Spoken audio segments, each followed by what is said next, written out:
Hi everyone, this is Shannon Finks with the Finks 5, and the Finks 5 is where my students and I break down a therapeutic topic area in 5 to 15 minutes, and sometimes we have 5 points. And today's discussion is focused on the tools that you will need in order to assess someone's overall cardiometabolic risk. One of the reasons that a patient might come to you at ZipMed or in a clinic that you're practicing in may be because they're seeking weight loss, for example.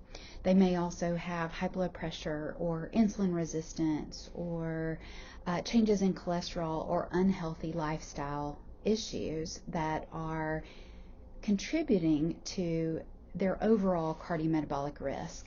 We don't focus solely on weight management per se. If a patient comes in for that, what we want to do is get the overall big picture. We're screening for metabolic disease. We're looking for other cardiovascular risk factors because, number one, it's America's number one killer, but number two, we actually want to prevent illness where we can.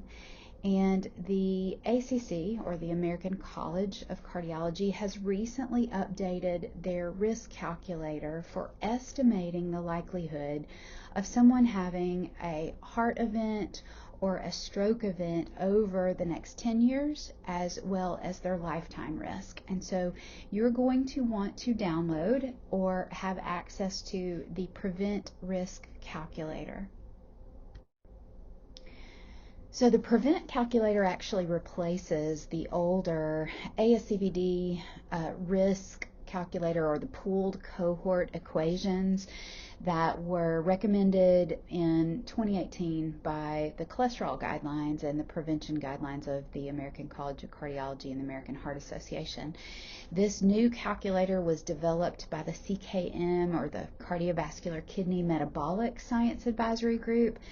It was validated in a very diverse, large sample of over 6 million individuals. And it does differ from the older pooled cohort equation in several ways. The old equation actually calculated a 10-year and a lifetime risk for individuals starting at age 40. This risk calculator actually starts at age 30 and ends at 79. Once you reach 80 years of age, you have lived a long life and you no longer need to calculate a 10-year risk. This calculator also differs in that it includes some assessment of weight. It does so using a BMI, and it evaluates insulin resistance in terms of including an A1C, and it evaluates also the renal aspect of cardiometabolic or cardiorenal metabolic disease using an estimated glomerular filtration, as well as, if you have this available on your patient, a urine albumin to creatinine ratio. And finally, it also includes what they are calling a social deprivation index, and it uses the patient's zip code to determine that social determinants of that risk associated with that area in which a patient lives. This risk calculator has 3 calculators built into one, and each outcome, one is the risk for CVD, another is the risk for atherosclerotic CVD, and the other is a risk for heart failure. And they're all calculated by separate models. You can download the calculator, or the website for the calculator is included here on this slide under the professional.heart.org. You'll learn very quickly after you have done a few of these what is included in the risk score and what is not included. And I find that sometimes it's almost equally as important to understand what is not included, because you will underestimate someone's risk for some type of cardiometabolic event if you're unaware of what is not accounted for. But what's included in the calculator: age, gender assigned at birth, their systolic blood pressure, their total cholesterol, HDL, their diabetes status, as well as an A1C, whether or not they're a smoker. Their BMI is included, their estimation of their glomerular filtration rate, or also a urine albumin creatinine ratio, and then whether or not they're on cholesterol or antihypertensive medications. So, but what's not included, and very important for you to understand, if you're talking with a patient and you find out that they have a family member with a premature history of ASCVD, that risk calculator, that prevent score, is going to be underestimated. This current calculation does not include race.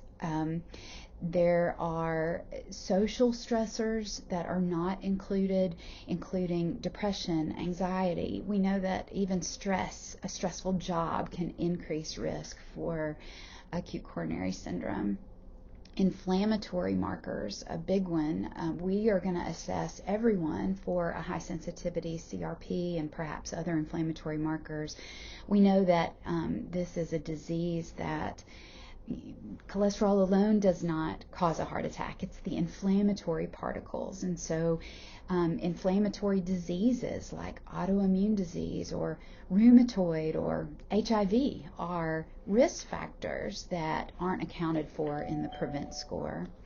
We also know that triglyceride burden or triglyceride-rich particles are important to pay attention to, not only because of their role in insulin resistance, but also their role in remnant cholesterol and what that does for someone's risk. Also, physical activity is not accounted for. We know that those who are more physically active are healthier and have a reduced risk associated with that particular lifestyle. And I included mental health as well. That kind of, it ties in with social stressors. But when you are evaluating someone for their prevent score, keep in mind that if they do have any of these risk factors on the right, that risk calculation is underestimated. And we may choose to be a little more aggressive with them based on these risk factors rather than their presumably low prevent score. When people come to us for the cardiometabolic risk program, many of them are coming for weight loss. However, there are a lot of other considerations that we as their healthcare provider need to address. And number one, in addressing cardiometabolic risk, we have to determine their ASCVD score, and we have to look at that atheroma burden or that cholesterol burden.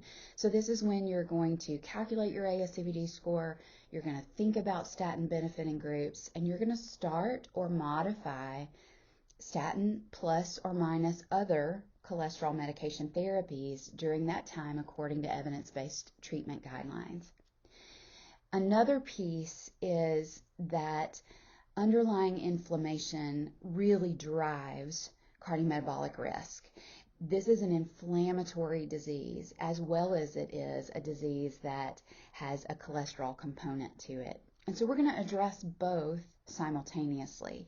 But what's kind of in the middle and the biggest piece of this picture, in my opinion, is the insulin resistance. And you are going to evaluate glucose and A1C and looking for measurements such as waist circumference or even triglycerides and that burden, because this is the piece that will address weight loss. And this is also the piece that I think is the missing link in our understanding of obesity.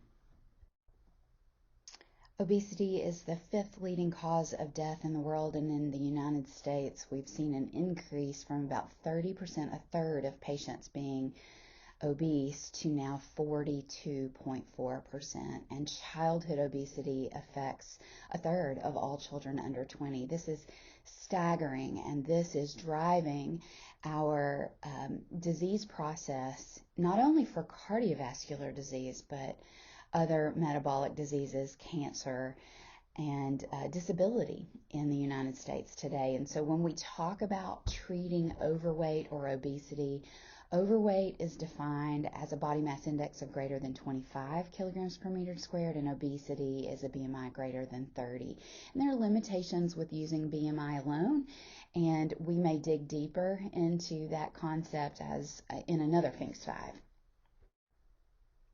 The point that I want you to understand very significantly is that we have an opportunity to prevent and to reverse insulin resistance and obesity before someone has long-term damage, before they develop prediabetes and diabetes and then heart disease and heart failure and chronic kidney disease and all of these drivers of the billions of dollars that we spend in our healthcare system. People want to understand, and people want a solution for their weight, and we can start with that and make our patients healthier. Metabolic syndrome is a complex syndrome, and it is one that you have to have 3 of the 5 criteria in order to be diagnosed as metabolic syndrome, and these are parameters that we will assess in our cardiometabolic risk program. So we will get a waist circumference in everyone at baseline and at 12 weeks and at 24 weeks. Every 3 months, we're monitoring their progress.